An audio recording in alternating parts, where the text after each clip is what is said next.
Welcome to the Hello Sunday podcast with me, Nikki Hayden. This is the podcast that discusses everything self-development, spirituality and sobriety. And it wouldn't be me without a little sprinkling of humour. Whether you are just starting out on your journey of self-development or have been exploring these topics for years, are completely alcohol-free or just curious about living a more sober lifestyle, this is the podcast for you. Each week, I'll be exploring topics in both solo episodes and with some amazing guest experts.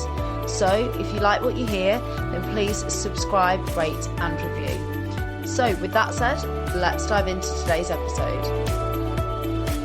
Hello and welcome back to another episode of Hello Sunday. If you are new here, then welcome.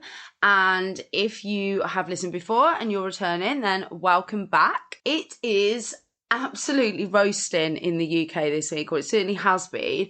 I'm recording this a little bit earlier in the week, just because I've got a busy one. So I hope you've all had a really great week. But yeah, I mean, I went out last week and bought loads of autumn like jumpers and leggings and, just bits for the transition of the seasons. And now it's like 27 degrees in the UK and absolute blue skies and gorgeous sunshine. I mean, I'm here for it. Don't get me wrong, I'm not complaining, but it was a bit of a shock to the system after I put out all my pumpkin candles and bought all my transitional knitwear. But we're just going to enjoy the last of summer. So I hope you've all had a great week. I am feeling amazing. I'm not going to lie. I think my new routine and the new gut health supplements that I've been taking have given me a new lease of life. And I think also it's like the juxtaposition between how poorly I felt when I had COVID a couple of weeks ago and just how good I feel now. But I've been taking a really good gut drink called Simprove. Not an ad, not a sponsor. I mean, I'm here for it if you want to sponsor the show, but it's just been amazing. And I think it's just given me that little boost of health that I need, just like getting, transitioning into the winter months, but also just getting back from being a bit poorly. So yeah, feeling really good. I've changed up my morning routine. Been getting loads of sunshine in the morning and making sure that I've got a good time before I start work. And it's just been a much, much better week this week. So last week's episode was a long one. So anyone that listened, anyone that stuck with it to the bitter end, well done. But I do know that not everybody wants the super long episodes every single time. And to be honest, I didn't plan on speaking for that long. I think I just got really passionate about the subject. Manifesting is something that has totally changed my life. The law of attraction has changed my life and I just want to share it with everyone. But I do appreciate that, they're not, longer episodes aren't always ideal. So I'm going to try and make this one a little bit of a shorter one. Yeah, let's crack on and get into it. So I was thinking this week, there is a definite, I guess like a back to school feeling in September, isn't there? Especially if you're listening in the UK, I know that I've got listeners from other countries, so I'm not too sure how the school system works in different countries and different places. But I know in the UK that all of us that went to mainstream school will have started the school year in September. So as an adult, there's always that sense of back to school feeling. There is for me anyway. It's a point where I kind of like review where I'm at with my goals in the year and look at what I still need to achieve. It's a time when I'm coming out of like that really busy social summer season of just sort of going everywhere really spontaneously and having lots of social events and occasions, and actually I guess hunkering down a little bit for autumn, although that doesn't really start probably until towards the end of this month. But in speaking to people in both a professional and personal capacity, I think everybody has a sense of that back to school feeling, but also of there's a lot of things that didn't happen throughout the summer that now start to happen again. So a lot of people take time off and go on holiday during August. The kids aren't at school in the UK. There's a sense of almost things not grinding to a halt. I definitely think if you're a parent, and I've got lots of friends and family members who are, that it's a super, super busy time for you. But there's a lot more kind of sense of responsibility and routine and structure, I think, that comes with September. I know my client base in my business, for instance, are all kind of going back to the day job. And yeah, there's just that sense of needing to be a little bit more strict with our time and have good habits and structures in place. And so what we're going to talk about today is boundaries and boundary setting. And the reason for that, and the reason I thought it was a good time to do that, is because, as I've just mentioned, the structure and the routine and the busyness that comes with everyone going back to school and everyone going back to work in September can often mean that you feel stretched in all directions. And it's often the time where, if you're not careful, your boundaries and your comfort and your limits are pushed and tested. And if you're not in the right headspace, or you haven't practiced putting those in place and getting people to respect your boundaries, you can often feel very overwhelmed. So you'll probably see on social media, as with lots of self-development topics, memes and quotes about people that aren't respecting your boundaries, or quotes about protecting your energy. But is it really that simple? I used to think that people were selfish for having boundaries. I remember distinctly, I had a friend who, whenever we would meet up, would always challenge the time that we were meeting and want to meet a little bit earlier, or they would challenge the location and want to meet somewhere that was a little bit easier for them to get to, or there would always be something where they'd say, actually, I'm not comfortable with that, can we do this? And actually at the time it triggered me, and it made me feel like, oh God, that's so difficult and so awkward, and it's a little bit selfish. It's always on their terms. But actually, having done a lot of this work and having reflected on that, it wasn't selfish, or they weren't being difficult at all. They were just putting in place what they needed to make that work. So they weren't saying, look, we're not going to meet. They were just saying, I want to meet with these boundaries in place. So really, what a boundary is it's something that is essential for healthy relationships and having mutual respect. It's teaching people how you want to be treated. And that isn't actually a selfish thing at all if it's done in the right way. It's only selfish if you are doing something that you want without any consideration for the impact on others or how others feel. So the example of my friend, for instance, they weren't saying,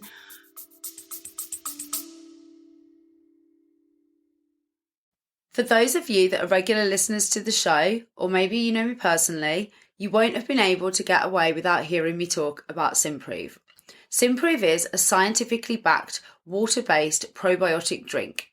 You drink it daily, and it has been scientifically proven to help with things like bloating, IBS symptoms, pain. It was actually a dietitian friend of mine that introduced it to me last year, and I honestly wouldn't be without it now. It's helped with my energy, with my bloating, it's helped with my immune system, and also things like my skin. The list is honestly endless. Now, I have got a code for you.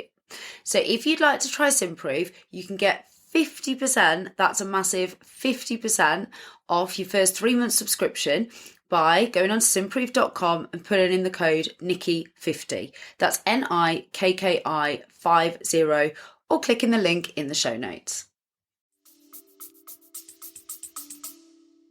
Oh no, I only want to meet at mine or on my doorstep. But it was more, look, I'm getting the train in. I don't want to meet a 10-minute walk from the train station. Can we meet somewhere closer to the train station so that I haven't got such a big walk?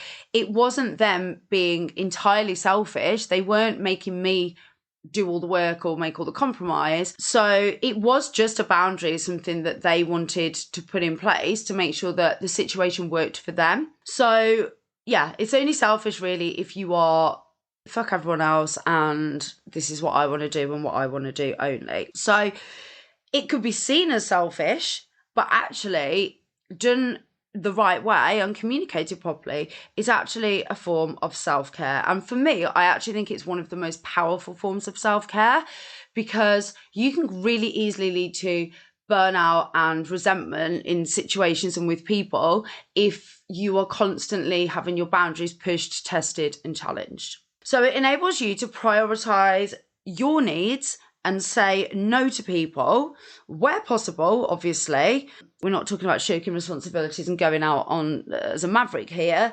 but being able to have your needs met within certain limitations and with certain boundaries on that.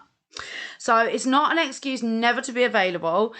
It's not an excuse to take no responsibility for the things that you need to take responsibility for, whether that's your job or your kids or family relationships. But it just stops you from being taken advantage of and being in situations that you don't want to be in. So an example of a boundary could be if you have started a new job and your boss or one of your team members constantly calls you after work and in your personal time with your family, and actually you have put in place a boundary that you want to be present with your family, you want to be present with the people that you share your household with, and therefore you don't want to take calls in times that are outside of work hours. And this person will call you during the evening, they might call you early morning, they might call you at weekends, and it may be that you don't take those calls, or that you might text them and just say, oh, I'm with my family at the moment, or I'm with my kids, I'm doing whatever it might be. It could be that you have got a friend who is particularly needy, or they message you a lot and you've got in your mind a boundary of not answering messages when you are out at the weekends with family, or not answering messages after a certain time in the evening because you want to have that downtime. And that one friend just really doesn't respect that boundary, that they want you to be available to them all the time. They send you, there's always a drama, they're always messaging you. It could be late at night, it could be that you're waking up to these messages, and essentially they expect you to be available all the time. And your boundary might be that isn't something that you want to engage in during those times. And I think the problem that we have at the moment is that social media, before mobile phones, we weren't available. Unless you called someone on the house phone, we weren't available. But social media and access to so much technology just means that we have got this always on mentality, and you can always contact people. I mean, Twitter and stuff like that, you can even message people that we didn't previously have access to at all, people that are celebrities or leaders in a certain field. And so people just assume that you should always be available to them, or that you should always come back to them. I know, for instance, I've got somebody that does one of my beauty treatments, and we were talking the other day about how people will just contact them at 10 o'clock at night saying, oh, can you fit me in tomorrow? Or message them question marks if they haven't responded within the hour. And it's just, to me, that's absolutely wild. I can't believe that you would have such high expectations of another person. But, people do. And we'll talk about the reasons maybe why in a moment. So why is it that some people don't like your boundaries? I think with this one, it often is a case that it can trigger uncomfortable feelings within them. So the friend that you're not responding to either immediately or within the same evening might feel rejected. The work colleague that is calling you might feel neglected, or if it's your boss, they might feel frustrated by your lack of availability because they don't have the same boundaries. People expect you to take responsibility for their feelings, especially if they've not done a lot of self-development work, or not done a lot of work on understanding their own emotions. People find it very hard to take radical responsibility, put my teeth back in. And it's just a lot easier for them to say, oh, you made me feel frustrated, or you made me feel rejected, rather than realising and accepting that how we respond to someone else's behaviour is completely and utterly our responsibility. I'll say that again. How we respond to someone else's behaviour is 100% our responsibility.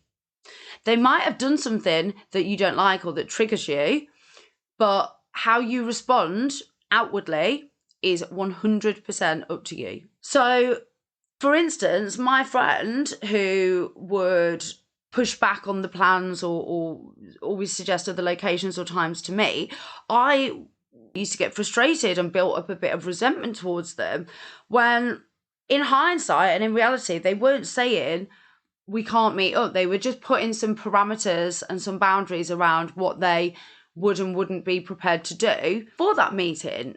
And I don't know, we all know people pleasers. We all know people that will agree to everything. And then quite often they'll complain and say that they didn't want to go to the place or didn't want to do the thing. And they tend to be quite needy, codependent people. They tend to have a really high need for love and affection and a real innate fear of rejection. Like, we all know those people.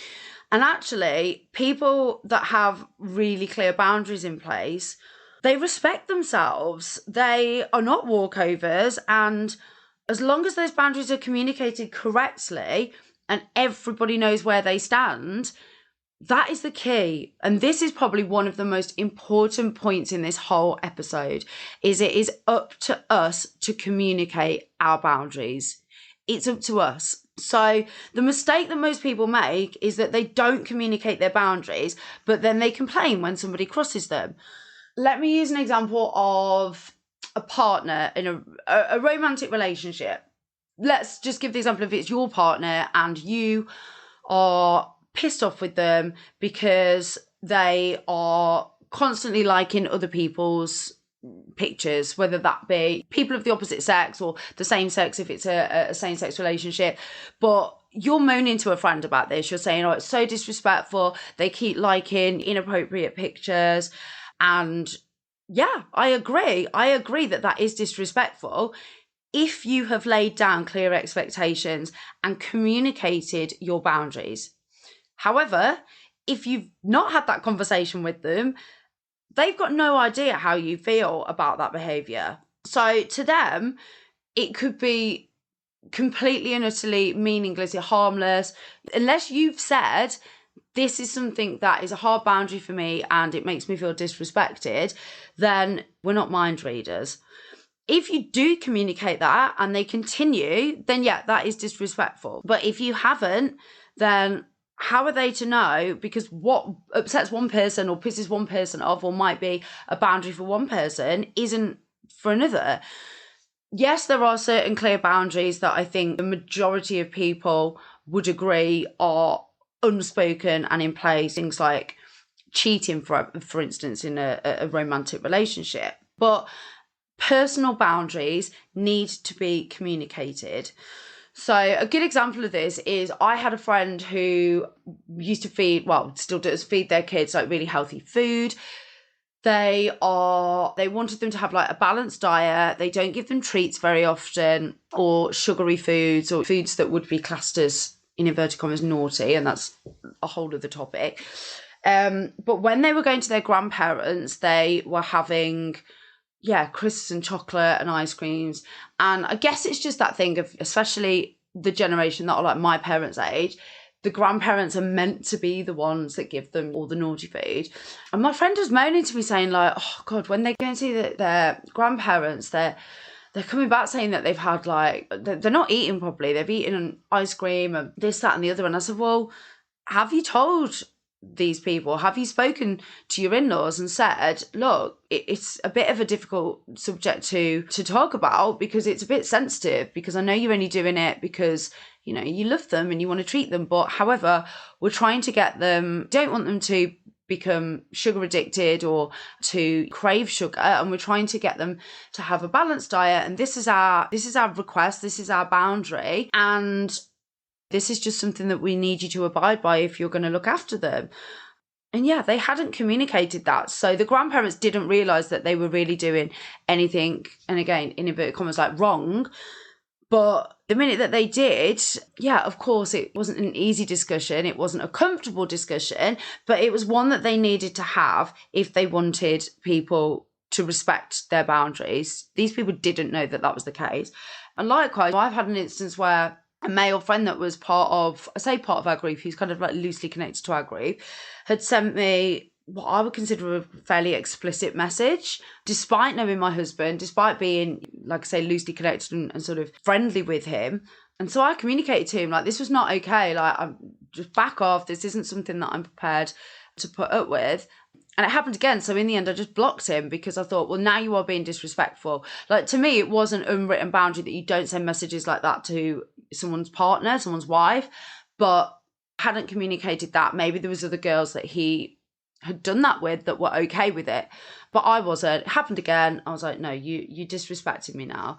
But we can't expect people to know what our boundaries are without us communicating them, and that is really, really important. So people are really quick to label people as toxic or disrespectful or overstepping my boundaries when they haven't actually said something to them. And the next time you want to say no, or you don't feel like you're in a situation that you're comfortable with, or somebody is overstepping a boundary of yours, then communicate that to them. Say something to them. Approach it however you want to, in the style and the way that you feel most comfortable, whether that's face-to-face, whether it's texting them or dropping them a quick voice note, however you want to communicate it with them. But make sure you do, because there's no point in cutting people off and labeling them as a certain type of person or being disrespectful if actually it's on you and you haven't communicated that. I find that mothers, especially, like my friends that are mums,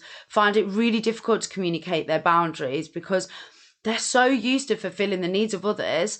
And practicing boundary setting with kids is so important. Letting your kids know, no, this isn't okay, or no, it's mummy and daddy or adult time or whatever it might be, that no, they can't just watch TV when they want or eat what they want. And actually learning to communicate that with them will help them to become really good at communicating their boundaries in the future. Monkey see, monkey do, and all that.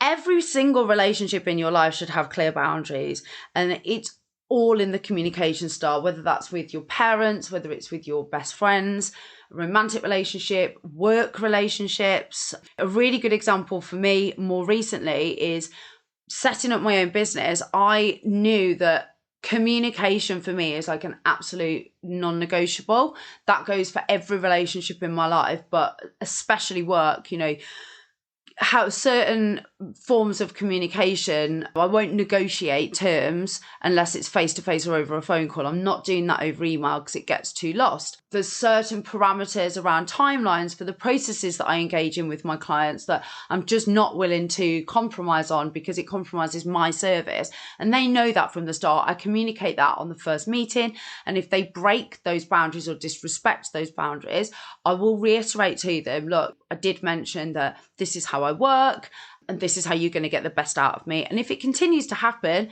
I just won't work with them again. Also, now that I am having longer periods of sobriety, so why did I say it like that? Sobriety.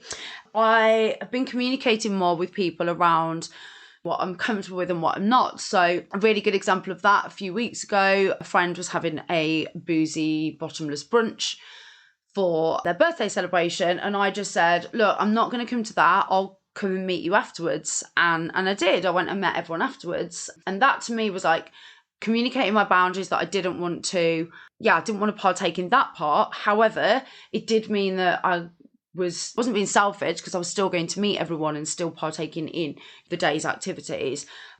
And things like gossiping and talking about people. So often people will like gossip or discuss other people or slag off people in your presence, and that might make you feel really uncomfortable. But unless you say that in the right way, it's how are people meant to know if that's just their normal? So saying something like, oh, can we change the subject? I don't really feel comfortable with this. Or saying something like, oh, actually, I don't really agree with that. I actually think that so-and-so is a really great person. Or just essentially changing changing the subject, but not doing it in a way that they don't understand that that isn't something that you're willing to engage in. So not just changing the subject, but kind of addressing it in maybe a softer way. I mean, if you're really ballsy and you're really comfortable with the people, you can always just say, look, I'm not engaging in this. It's not for me. But yeah, and like, if you're not comfortable with communicating that clearly with that specific group, then just leaving the situation is better than engaging in that behavior yourself and like sitting there and gossiping and slagging people off, when actually that isn't something that you want to get involved with. That is a really, really low vibrational behavior. So practice communicating your boundaries and you'll find that you get so much more respect. Like, nobody can knock someone for respecting themselves and putting in place boundaries around how they want to be treated and parameters around what they will and won't accept in terms of behaviors. And if they do have a problem with it, it's on them. Like, it really is on them. It's not on you to make sure that everyone is happy with your boundaries. As long as they're reasonable and as long as they are well communicated, then that really is on the other people. So I hope that you've taken something from that. Thank you so much for listening. Let me know how you get on putting this stuff into practice, because I know for some people this is just second nature, and for others they find it really difficult. I think it really depends on your personality, on what you've been brought up with, and also the other people in your life. Some people are quite sensitive, and I guess communicating your boundaries to those people can be difficult. But like I've just said, it is on them, and whether they realise that now or not, it's not up to you to take responsibility for other people's feelings. So yeah, let me know how you get on. Message me and communicate with me. Always keen to hear from you as to what value you take from these episodes. I've also put a question box this week on my social media around, if you're looking at doing a period of sobriety or exploring cutting alcohol from your life, what would you like in terms of podcast episodes? And I'm not talking guests here because I've got some great guests lined up. We're just looking at some dates.